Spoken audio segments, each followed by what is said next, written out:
qaar ka mid ah gaadiidleyda u kala socdaala xaafadaha kala duwan ee magaalada Burco ayaa sida fiinta uga qayliyay sar u kaca ku yimid qiimaha shidaalka oo saameyn ku yeeshay gaadiidleydaasi mar uu saaka mikrofoonka la dhex qaaday TV-ga caalamiga SBS qaar ka mid ah gaadiidleyda ka dhex shaqeysa gudaha magaalada Burco iyo dadweynaha kala duwan ee baabuurtaas ka dhex shaqeysa gudaha magaalada Burco ayaa baaq u diray xukuumadda uu garwadeenka ka yahay madaxweynaha Somaliland Mudane Muuse Biixi Cabdi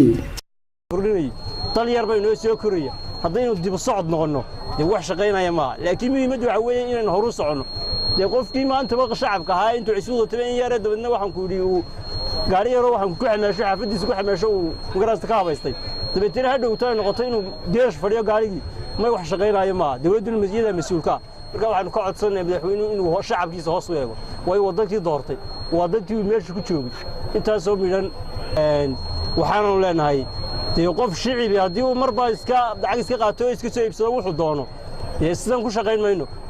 ummadii ilaahayna waxay noqotay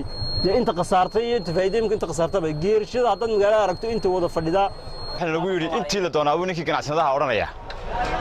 ninkii shacabka ahaa iyo ninkii ganacsatada ahaa cid u dhaxaysa walaalaya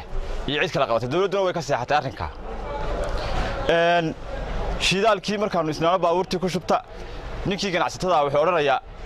waa shantii litir ku qaadan jiray 30,000 dhowr iyo 70 bay nagu marayaan ninkii ganacsatada inta doona shidaalka cid xisaabin mayso cid oran mayso war maxad shacabka sida ugu leedahay ninkii ganacsatada inta doona wixii siinaya shacabkiina intii dan yartahay ku baabaaday ku hadlaynaa wax kale ma aha waa shidaalka dhaqaalaha oo aad loo kiciyay ninka meelaha qaar baa shidaalku ka maraya 16,000 litir meelaha qaarna 20,000 baa saaka laga siinaya mana dhicin weligeedii allaha dawlad lagu soo anu waxaan u aragnaa mashruuc in laga dhiganayo shidaalka la doonayo in samada la geeyo shidaalkii xumaa lagu soo hoos ka baday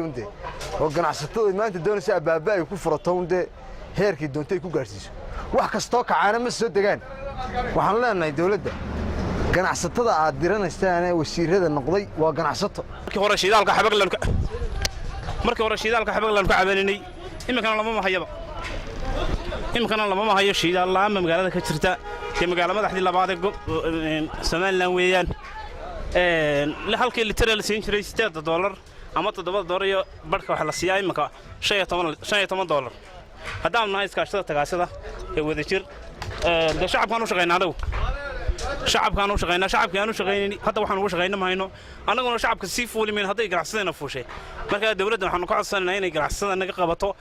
maaha markii koowaad ee ay cabasho ka soo yeedho gaadiidleyda kala duwan ee ka dhex shaqeysa gudaha magaalada Burco isla markaana u kala goosha xaafadaha kala duwan ee magaalada Burco